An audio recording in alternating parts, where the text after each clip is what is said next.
ഈ വിവാഹത്തെ കുറിച്ച് സംസാരിച്ച ശേഷമേ എന്തെങ്കിലും അലയൻസ് എന്തെങ്കിലും വന്നായിരുന്നോ? പോരുത്, നിങ്ങൾ ഒരാൾ കാരണം അവർ ഈ കോപ്പറേറ്ററെല്ലാം കാണിച്ചു കൂട്ടുന്നത്.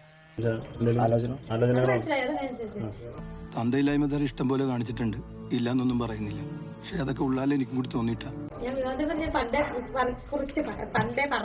എന്തെങ്കിലും സംഭവിക്കുമെന്ന് അറിയാമല്ലോ. അല്ല, റീസെന്റ് ആയിട്ട് നമ്മൾ കുറച്ച് സംസാരിച്ചാന്നല്ലോ അതിനെ കുറിച്ച്. നിനക്കെന്ത് തോന്നുന്നു? ചേട്ടനെന്ത് തോന്നുന്നു? ആലോചനയായിട്ട് നേരത്തെ ഇതിന് മുന്നേ വന്നിട്ടുണ്ട്, അല്ലാതെ ഇത് സംസാരിച്ചിട്ടൊന്നും വന്നിട്ടുണ്ട്.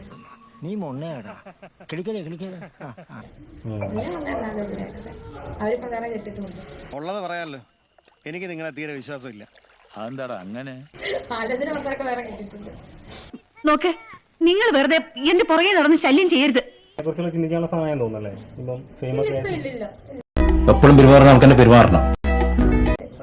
എന്തായാലും 2 വർഷം കഴിഞ്ഞിട്ടേ ഉള്ളൂ ചിന്തിക്കുന്ന പോലും. 2 വർഷം അടുത്ത വർഷം ആയിക്കോട്ടെ അല്ലേ? ആയിക്കോട്ടെ. എന്താ വേണ്ടേ? വേണം ഒരു 34, 35, 36 വയസ്സ് നോക്കാം. ഇപ്പം ലക്ഷ്യങ്ങൾക്ക് കുറയാണല്ലേ? ഇപ്പൊ കുറച്ച് വർക്കുകൾ തീർക്കാനുണ്ട്. സാറേ 10-100 പേരുടെ മുന്നിൽ വെച്ച് അയാളുടെ തൊലി ഉരിച്ചത് ഇപ്പഴേ പറയുന്നില്ല. വരട്ടെ. ഇതിൽ ബുദ്ധിമാനായിട്ടൊന്നും അഭിനയിക്കൊന്നും വേണ്ട.